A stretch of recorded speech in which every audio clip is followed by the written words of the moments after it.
বাদশাহ হারুন আর রশিদের একটি নৈতিক গল্প অনেক সময় অনেক ফেসবুকে পোস্ট হতে দেখি। গল্পটির সত্য মিথ্যা সম্পর্কে আমার সম্যক অবগত না থাকলেও তবে গল্পটি অত্যন্ত চমৎকার এবং খুবই নৈতিক, তাই আপনাদেরকে পড়ে শোনাচ্ছি। আদালত থেকে খলিফা হারুন আর রশিদের নিকট চিঠি এলো। শহরের বিচারক 1 মাস যাবৎ অসুস্থ, এজন্য বিচার কাজ স্থগিত হয়ে আছে।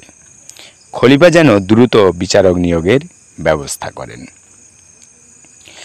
হারুন আর রশিদ চিঠির জবাব পাঠালেন, অতি শীঘ্রই নতুন বিচারক কাজে যোগদান করবেন। কয়েকদিন পরের কথা, নতুন বিচারকের অধীনে বিচার কাজ শুরু হয়েছে। স্থানীয় প্রহরীরা এক বৃদ্ধ মহিলাকে আসামি হিসাবে দরবারে হাজির করলেন। তার অপরাধ, তিনি শহরের এক রেস্তোরাঁ থেকে রুটি আর মধু চুরি করার সময় হাতে নাতে ধরা পড়েছেন। বিচারক জিজ্ঞাসা করলেন, আপনি কি চুরি করেছেন? বৃদ্ধ মহিলা মাথা নিচু করে বললেন, জি। বিচারক বলল, আপনি কি জানেন না চুরি করা কত বড় পাপ? মহিলা বলল, জানি। বিচারক বলল, জেনেও কেন চুরি করলেন? মহিলা বলল, কারণ আমি গত 1 সপ্তাহ যাবৎ অনাহারে ছিলাম। আমার সাথে এতিম 2 নাতনিও না খেয়েছিল।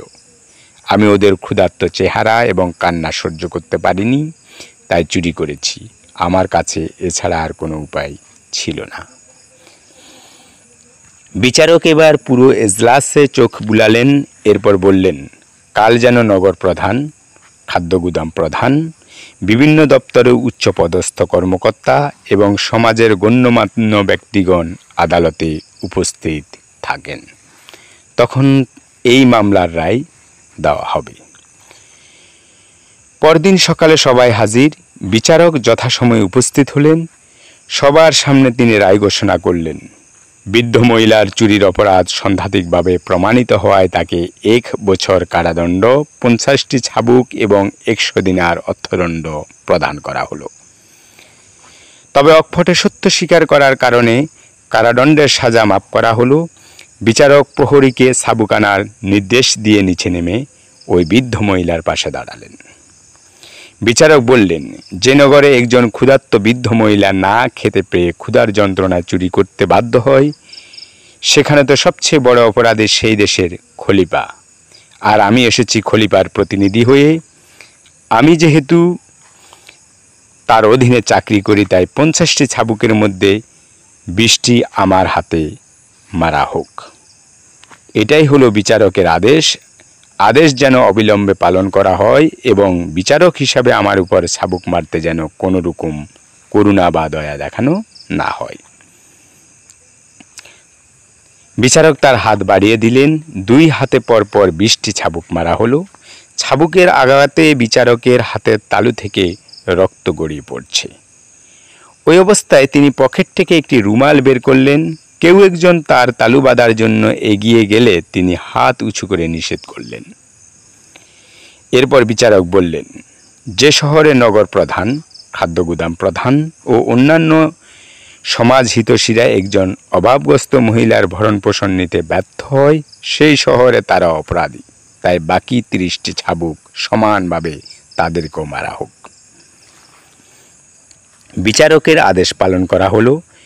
এবার বিচারক উপস্থিত সবাইকে বললেন, যে সমাজ একজন বৃদ্ধ মহিলাকে চোর বানায়, যে সমাজে এতিম শিশুরা অনাহারে থাকে, সে সমাজের সবাই অপরাধী। তাই উপস্থিত সবাইকে 100 দিনার করে জরিমানা করা হলো। এই বলে তিনি নিজের পকেট থেকে 100 দিনার বের করে রুমালের উপর রাখলেন। সবাই জরিমানার টাকা জমা দেওয়ার পর গুনে দেখা গেল প্রায় 10,000 দিনার হয়েছে। তখন তিনি 10,000 দিনার থেকে 100 দিনার জরিমানা বাবদ রেখে 50 দিনার চুরি যাওয়া দোকানদার মালিককে দিলেন। অবশিষ্ট 8,850 দিনার বৃদ্ধ মহিলাকে দিয়ে বিচারক বললেন, এগুলো আপনার ভরণ পোষণের জন্য। আর আগামী মাসে আপনি খলিফা হারুন আর রশিদের দরবারে আসবেন। খলিফা আপনার কাছে ক্ষমা প্রার্থী। 1 মাস পরে বৃদ্ধা খলিফার দরবারে গিয়ে দেখলেন খলিফার আসনে বসা লোকটি চেনা চেনা মনে হচ্ছে। মহিলা ভয়ে ভয়ে খলিফার আসনের দিকে এগিয়ে যান। কাছে গিয়ে বুঝতে পারলেন লোকটি সেদিনের সেই বিচারক।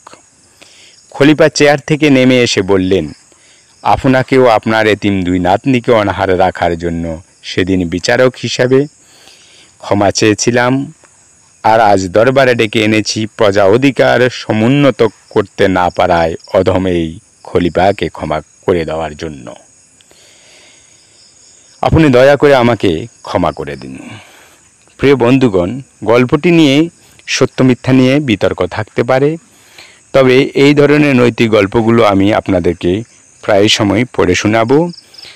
আমার এই চ্যানেলটিকে এগিয়ে যাওয়ার জন্য লাইক, কমেন্টস এবং সাবস্ক্রাইব করে আমাকে সহযোগিতা করবেন সেই আশা রেখে আজকের মতো এখানে বিদায় নিচ্ছি।